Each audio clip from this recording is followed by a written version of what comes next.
सुप्रभात बच्चों। पिछली वीडियो में हमने कारक के दो भेद पढ़े थे, एक कर्ता कारक और दूसरा कर्म कारक। आज हम पढ़ने जा रहे हैं करण कारक।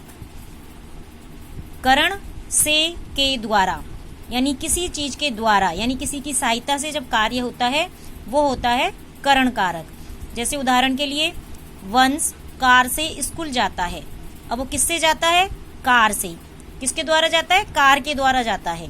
इसी तरह ये देखो, काव्या पेंसिल से लिख रही है। किससे लिख रही है? पेंसिल से। जब जिस साधन के द्वारा या जिसकी सहायता से कार्य पूरा होता है उसे करण कारक कहते हैं।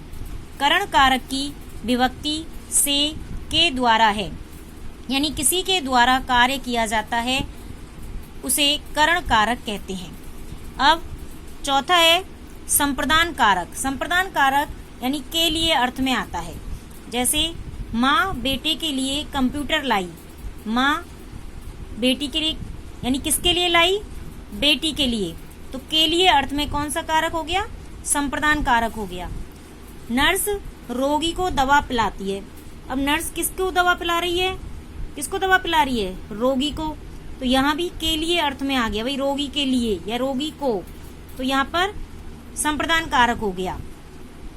जिसके लिए क्रिया की जाती है वह संप्रदान कारक होता है।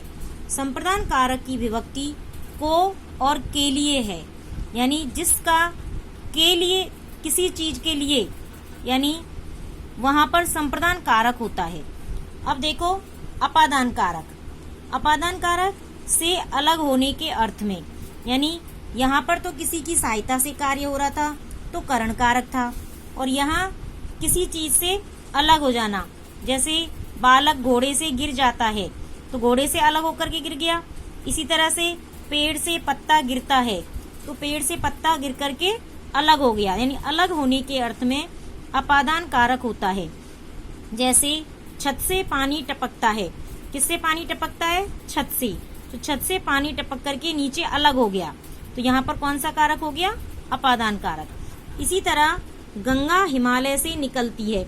हिमालय पर्वत से निकल करके नीचे बहती है। तो गंगा नदी जो है हिमालय पर्वत से नीचे नदी में जाकर मिल गई, पर्वत से तो अलग हो गई। तो कहाँ से निकलती है?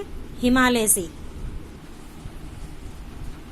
जिस शब्द से अलग होने का भाव प्रकट हो उसे अपादान कहते हैं, अपादान कारक कहते हैं। अपादान कारक की विभक्ति से अलग होना है। अपादान कारक की विभक्ति क्या है? से अलग होना, यानी अलग होने के अर्थ में अपादान कारक होता है।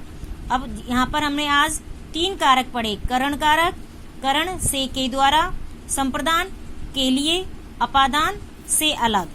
धन्यवाद।